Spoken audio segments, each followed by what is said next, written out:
What is your personal definition of true success? Oh.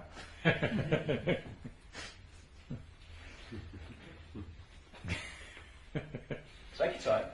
Huh? Slowly.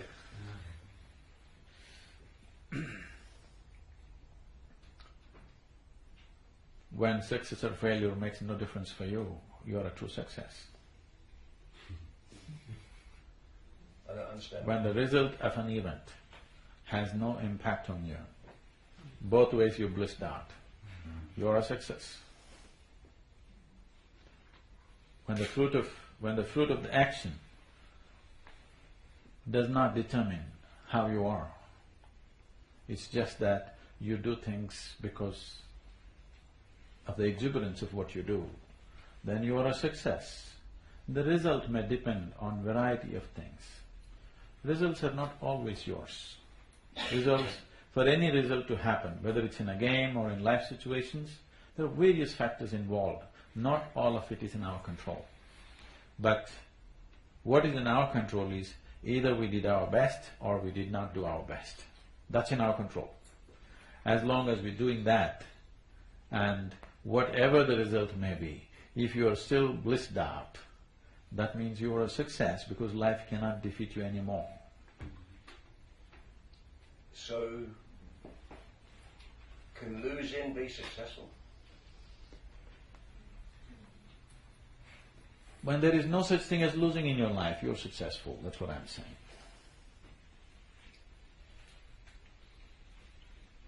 When you get to the point in your life, if you lose, it doesn't matter to you, that makes you… No.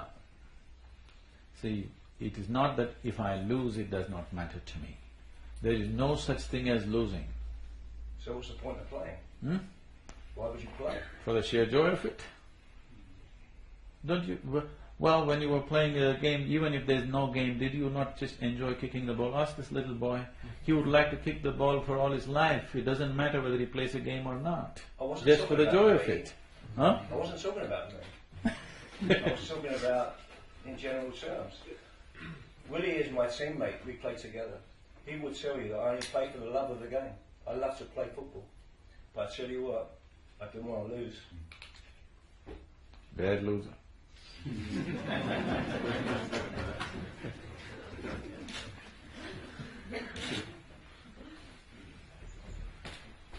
Right.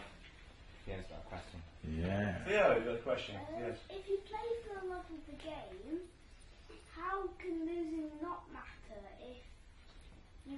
if you're playing because you love playing and you're doing it? Wouldn't losing sort of downhearten you from playing, and you wouldn't, if you lost all the time, it would downhearten you and you wouldn't want to do it again? Understood. Now you're a little boy. Suppose we give you a chance to play against the best team in the world. You will lose. But will it matter? It's just that you got to play with them. That was the greatest thing for you, isn't it? So, who wins and who loses a game depends on that day who plays best. But you have the privilege to do something that you love to do and you're also paid for it. What the hell are you complaining about? Well, I suppose from that point of view… You're not digging in a mine. Suppose you can't pay your mortgage because you've lost. I'm sorry? You can't afford to pay your mortgage because you've lost the game. And the bonus you get for winning affects you and your family. And Oh, your you wife. just have to move into a smaller home. Or get a small And you mortgage. also move into a smaller team. I think that's life. If you're not at a certain level of performance, you fall to the next level. That is completely lacking in ambition. Not true. See, a human being does not become who he is because of his desire. He becomes who he is because of his competence. So instead of enhancing your competence, you're just enhancing your desire, which will be just a horrible burden to carry all the time. You just focus on enhancing the competence of who this is, rather than enhancing your desire, I'm going to become a world champion. Everybody wants to become one. They're not going to become one, isn't it? Everybody wants to be successful. They will not be a success unless you do the right things. Success will not happen to you. Can I tell you a joke? 45 minutes, you gotta be serious. Joke now? We can? Got a joke? Yes. You need a joke? Yes. Okay, let me ask this question. Well, let me tell you a joke. Even better. On a certain day, a man fell into a septic tank.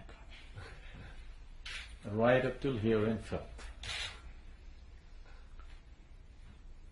He desperately tried to come out. He could not. Then he started screaming, "Fire! Fire!" Neighbors heard this, called the fire brigade. Firemen came rushing. They looked all over the place, no fire. Then they found this man. They pulled him out and then they asked, "Why were you screaming fire? Where is the fire?" The man retorted, "If I said shit, shit, would you come?" You got to do the right things. Otherwise the right things will not happen to you. Just because you have a big desire, you're not going to get there. You got to do the right things. Everybody can't do the right things, can they? Otherwise you'd have everybody will be playing in minor league rubbish football. Somebody can play football, somebody can be a great spectator, somebody could write about it, somebody could comment about it. There's so many ways they can participate. And somebody is just not interested in football, they'll do something else. So it is not necessary everybody has to be a great football player, that's not going to happen for sure. That's not going to happen in any field, okay? So different people have competence for different things. But every human being, if he explores as to who he is, he will be good at something. He will be definitely able to do something in a fulfilling manner. Now the problem is people are trying to do something better than somebody else. That's not the way to go. See, it does not matter how much desire you have. You are not going to do better than what this is capable of. So the only thing that you need to do, if you feel what you're doing is important, first thing is you work upon yourself. You see how to enhance this person to the highest possible level, because you are not going to do anything more than yourself. Whatever you do will only be an expression of who you are. So who you are needs to be enhanced. There are various ways to do this. Unfortunately, in the world today, in the modern world today, who you are is not being enhanced. Everybody wants to become like somebody else. They have desire. They are not working in the right direction. They are trying to improve things on the outside. No. If this person is an enhanced human being, everything he does will be naturally an enhanced activity. I believe that cheating is okay. I believe in cheating in sport is okay. I believe if you're not cheating, you're not winning. What am I doing wrong? What's wrong with that? Are you Henry's manager? Are you Henry's manager? Am I? Oh, Henry's manager. Yeah. Henry. Who's this? Thierry Henry? Thierry Henry. You mean with the handball against France? France against Ireland? Yeah. So what do you think? Give me a show of hands. Who thinks cheating is okay? Nobody. No, you can't speak for everybody. Hang on a second. Cheating's not okay in any walk of life. Hang on, just raise your hand. Just right there. Calm down. Nothing wrong with nothing. Sorry. No, raise your hands. Who thinks cheating is okay? Nobody. How could you lie? I've got one, I've got two. Two people think it's okay to cheat. Okay, so the overwhelming majority of people here. No, I wouldn't think about it in terms of cheating and not cheating. It's not about cheating and not cheating. What we need to understand is a game is a game. only because of a certain set of rules. A certain set of rules means this is football. Another set of rules means this is throw ball. Another set of rules means this is cricket. So it is a set of rules which makes the game. If you want to go into the football field and carry the ball in your hand and run away, you could play rugby. You shouldn't be playing football. So the moment you break the rule, you're breaking the very fundamental of the game. So it's not about winning or losing, you're just destroying the game. Completely you'll destroy the game. If he can touch it once and it's okay, I will touch it all the time. I'll carry the ball and put it in the goal. Next thing. Instead of one, I'll carry an extra ball that you don't see and I'll put it in the goal. Then why should we play a game? Because game is happening. A game is created only with a certain set of rules. When you say, I want to break the rule, what you're saying is, I want to destroy the game. Such people should have no place in the game at all. You have no love for the game. Forget about what you're doing. You have no love for the game. And yet, in every single sport, there are cheats. They have no love for the game. They just want to somehow win, that's all. What would you teach to the people here tonight? What would you teach? How to be. They all know how to do something, but they don't know how to be. If I just tell them, just enjoy the evening, they will ask, what should we do? Should we drink? Should we dance? Should we do this? Should we do that? No, just enjoy the evening. But what should we do? No, just enjoy the evening. Evening is there, isn't it? But you cannot enjoy it. You can enjoy your food, you can enjoy your dance, you can enjoy your drink, you can enjoy so many things, but you just cannot enjoy being in the evening. Oh, I should enjoy the cool breeze, the moonlight. No, just enjoy the evening. That is not possible right now because there is no being, there's just doing. Action, all the time action. Rest is the basis of all activity. If there is a certain level of stillness in you, activity will come out in a very, very pure and smooth way, effortless way. My average day stretches anywhere over 20 hours a day. Every day, 7 days of the week, 365 days. Average sleep is like 3 to 4. There was a time till recently, till about 5 years ago, I was only sleeping about 2 to 2.5 hours a day. Today I sleep 3.5 to 4 hours a day. But I'm traveling and so many things. I'm not just teaching all the time. I'm running a dozen businesses, social projects, 2 million volunteers to manage. Could you say a little on how we can help young people understand what you're talking about? See, when we say youth, youth means humanity in the making, not yet totally conceited, not yet totally lost, still in the making. So it's a great possibility. The kind of situations we have created in societies today, particularly in the Western societies, and rapidly it is beginning to happen to the Eastern societies, there is too much talk about freedom. Freedom is not a concept. Freedom will happen to you only when your compulsiveness is gone. Today, all the things that people do compulsively, that is being labeled as freedom. I'll eat what I want, I drink what I want, I do what I want, is not happening out of choice, it is happening out of certain compulsiveness. When you label compulsiveness as freedom, you're going to get lost for sure. Right now, I think that's happened to Western societies big time, and it is beginning to happen to Eastern societies very rapidly too. This is something that we need to change in our societies, that we need to understand What a human being needs, what a child needs, what a youth needs is responsibility. That he sees that he is the maker of his life, that he has to create and craft his life the way he wants it. But right now there is too much freedom talk. Because of freedom talk, people think doing something absurd, doing something freaky is their right. I'm not saying you must be a prude.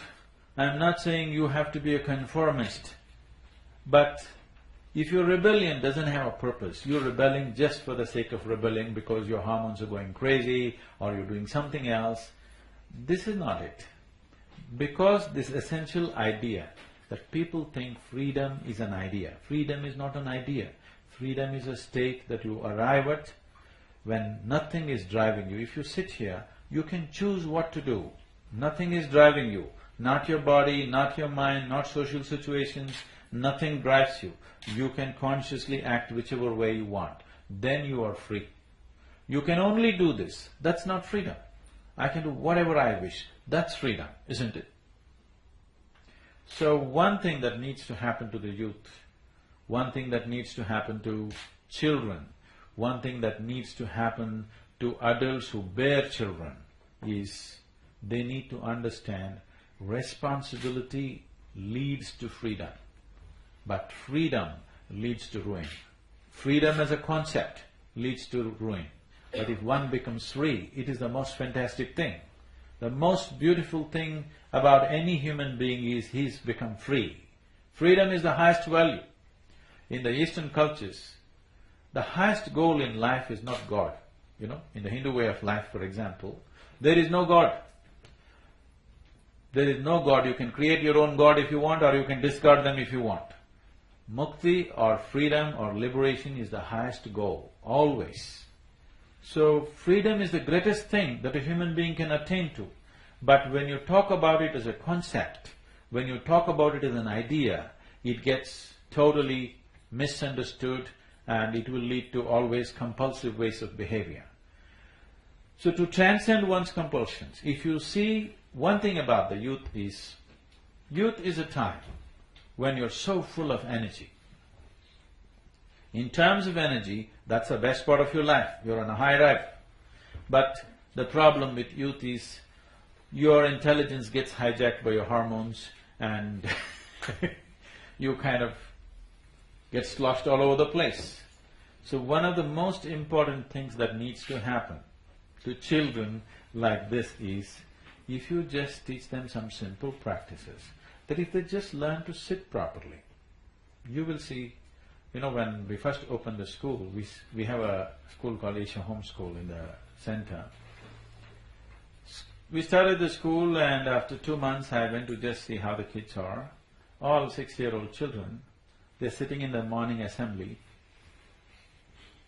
like this, like this, like this. I said, why are these kids like broken tops? Then I just told them, the first thing, they said, we're teaching them ABC, we're teaching them this, they're able to write sentences. I said, to hell with the sentences, first let us stabilize them. We brought in a simple practice, a 10-minute practice. Within a month's time, all the kids are sitting like this. You come and see now our children. If you make them sit like this, they'll sit like this for 3 hours, 4 hours, unmoving. Just stable. This is freedom, that there is no compulsiveness in your body, there is no compulsiveness in your mind, there is no compulsiveness in your emotion. Now you will act out of choice. You witnessed them? Have you seen the Samskruti kids? They just sit like, unmoving. Man is ill only because he does not know how to be still.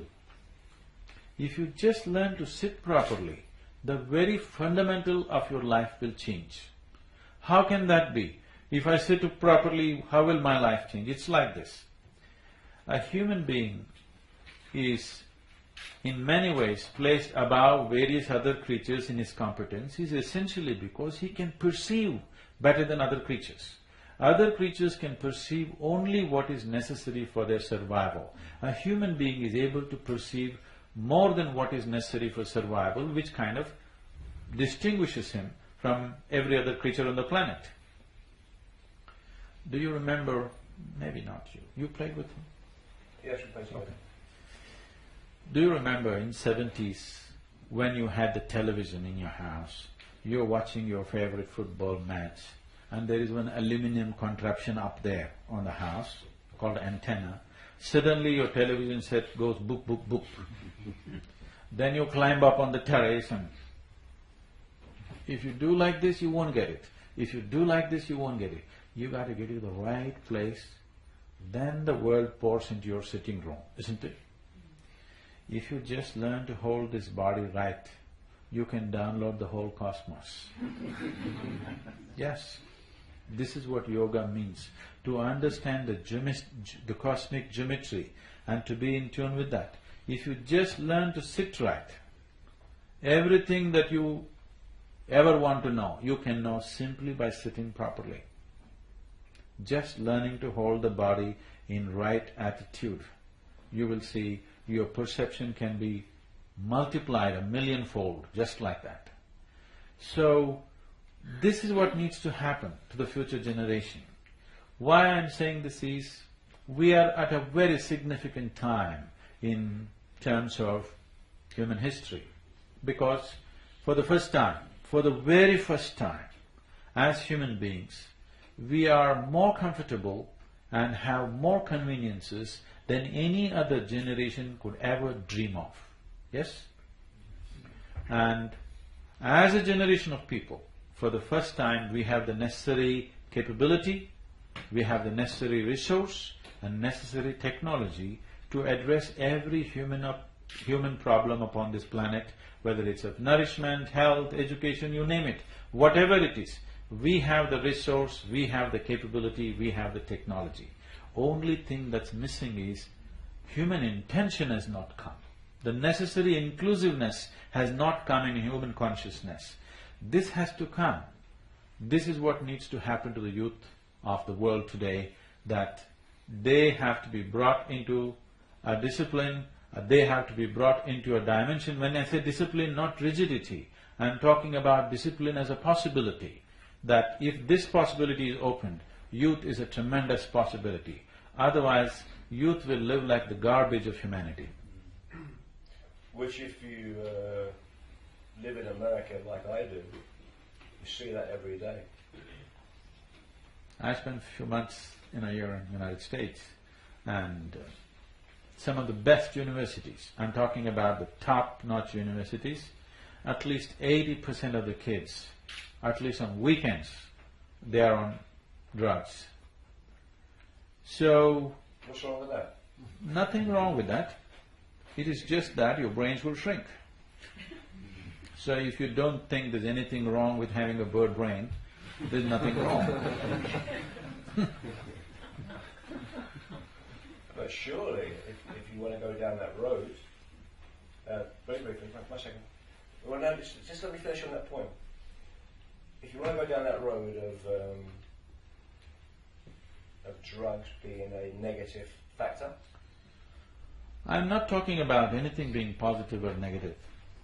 Every human being, what he's seeking is, he wants his life's experience to be pleasant. Somebody thinks it'll happen if he has money. Somebody thinks it'll happen if they have love. Somebody thinks it'll happen if he has knowledge. Somebody thinks it'll happen if he pops some chemicals. But everybody is looking for pleasantness. Whether you're going to the bar or to the church or to the temple, you're still seeking the same thing, your well-being. Yes or no? yes, yes. Every human being is seeking the same thing. Yes. So now the question is only this: if you're seeking well-being, did you achieve it or not? That determines whether you're successful or a failure, isn't it? Well, thank you very much, everybody. Before we go, would you leave us and everybody with one final thought?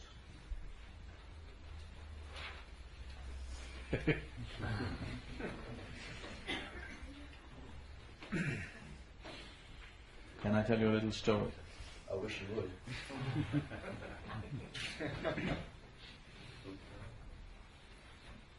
There was a man in South India who wanted to pursue spiritual path. In India, pursuing spiritual path means it's an age-old habit. First thing is they will go off into the forest. looking for a cave to sit and meditate. So the man went off into the jungle. But of course, you position yourself close to your village because you need food. So he sat there and boom, started mantra.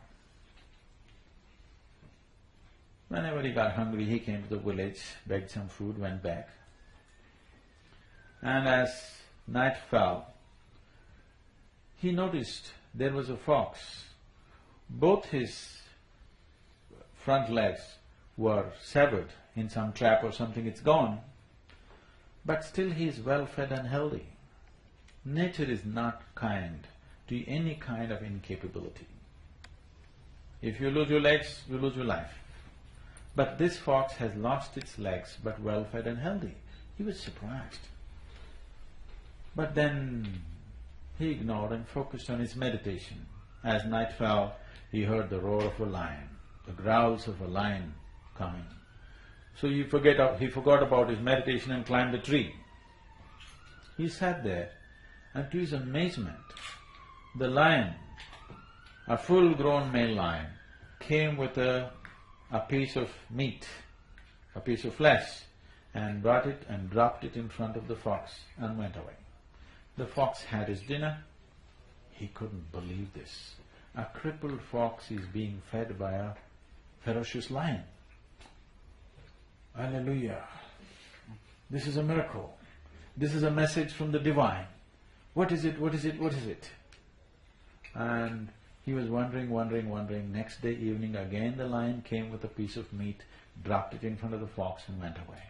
Now he thought, for sure this is God is sending a message to me. What is it? Then he interpreted it in his own way. He said, even a crippled lion in this forest is being fed by a lion. You fool, what are you going looking for food for? Just sit here, it'll come and fall in your mouth. So he simply sat. 1 day, 2 days, 3 days, meditation became like this, 4th day like this. By 7th day, he was groaning between life and death. Another yogi was passing this way, he heard these sounds of a man dying. He came down and he asked, what happened to you? Why are you in this condition? He said, oh yogi, please tell me. A divine message came to me. I went by the message and I became like this. The yogi asked, what happened? He said, see, look there, there's a crippled fox. Every day that fox is being fed by a ferocious lion. Is this not God's message to me? Is this not a divine message? The yogi looked at him and said, definitely this is a divine message. But why is it that you chose to be like a crippled fox and not like a generous lion?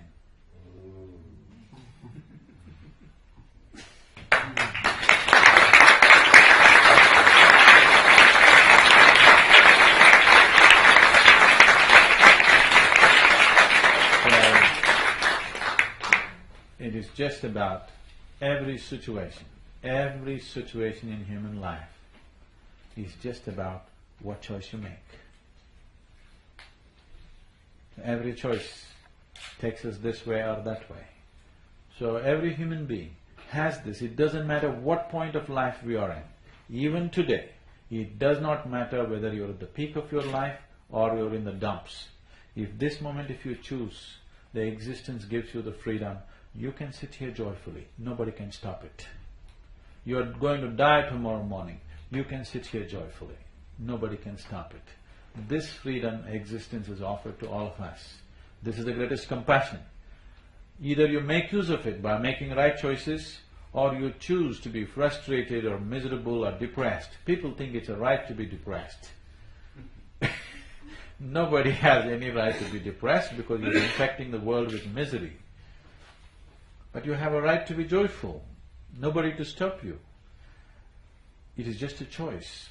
That's all it is. Whether you suffer this life or you make this a joyful experience is absolutely by choice and only by choice. Thank you very much, sir. Thank you very much.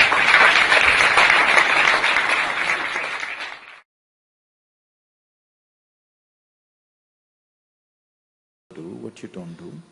I think you must look at yourself very carefully, because The children are picking up everything rapidly and they'll exaggerate everything that you're doing. So, one foremost thing is, at least make yourself in such a way that you would like to be. Somebody may not approve, it doesn't matter. At least you made yourself in such a way that you like the way you are. Gurus… No, women will not make good gurus, nor will men make good gurus. Unless you know how to be beyond the two, you can't be this. If you're a man or a woman, if you're stuck with your gender, then there's no chance of being a guru because you're looking at the mechanics of life in a completely different way. You're just looking at life as life. All the problems on the planet is simply because everybody has their own mission. And these missions are creating variety of conflict. If all of us sit here without any mission, mission means an assumed position of importance and agenda, individual agenda. If all of us can sit here, what is a human being longing for? Every human being. All of you, wherever you are right now, you would like to be little more than what you're right now, isn't it so?